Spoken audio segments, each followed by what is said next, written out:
Hello and welcome back to Shakesyear. We are working on Venus and Adonis. Today we've got stanzas 165 to 168. So Venus and Adonis did their thing. He went off to go boar hunting. She lamented.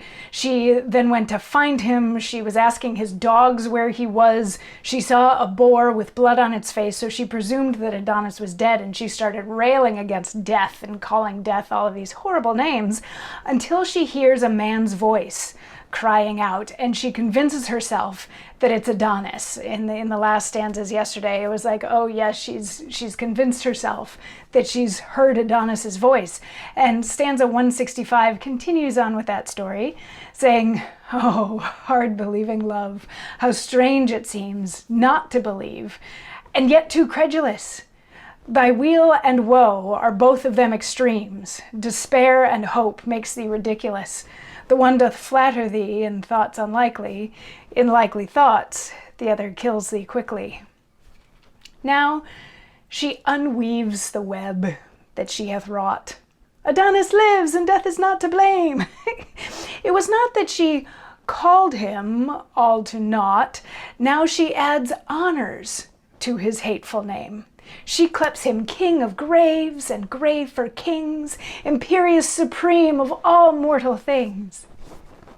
No, no, quoth she, sweet death, I did but jest. Yet, pardon me, I felt a kind of fear, when as I met the boar, that bloody beast which knows no pity but is still severe, then, gentle shadow, truth, I must confess, I railed on thee, fearing my love's decease. 'Tis not my fault.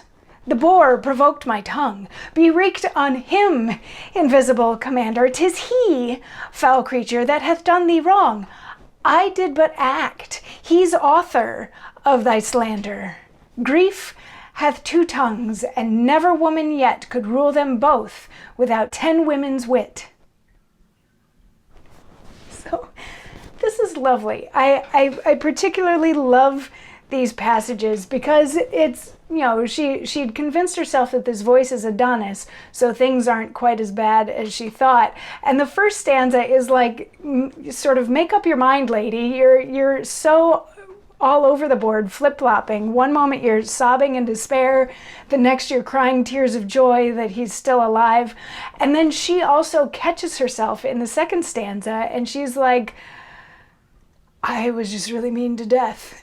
So she goes and she tries to apologize in stanzas the third and fourth stanzas here, so stanzas 167 and 168. She's apologizing to death, like backtracking and saying, no, I didn't mean any of the things that I said. I didn't mean to call you those names. I was just startled when I saw the boar that had the blood on its face, because you know those things are really mean.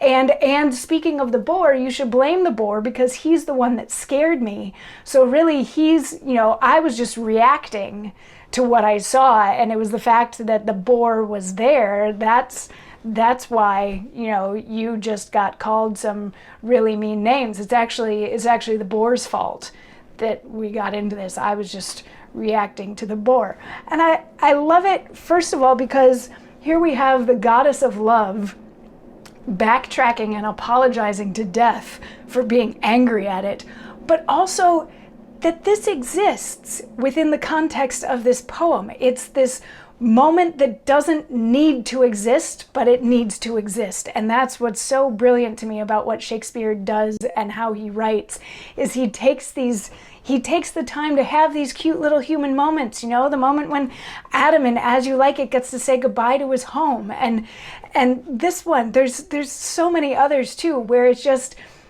he could have just continued on telling the story. You know, she thinks that Adonis is alive now, so she goes and follows the voice.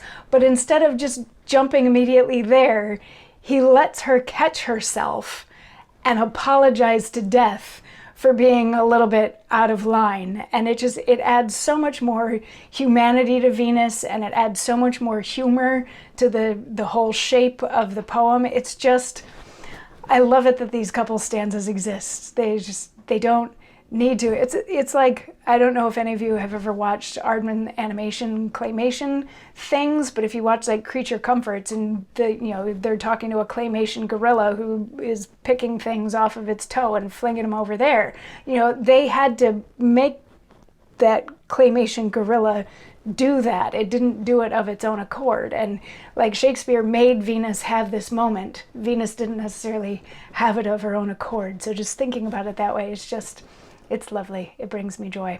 And I'm going to stop rambling now and tell you that we will get to her going to look for Adonis in the next stanzas. So I'll see you tomorrow for more. Mwah.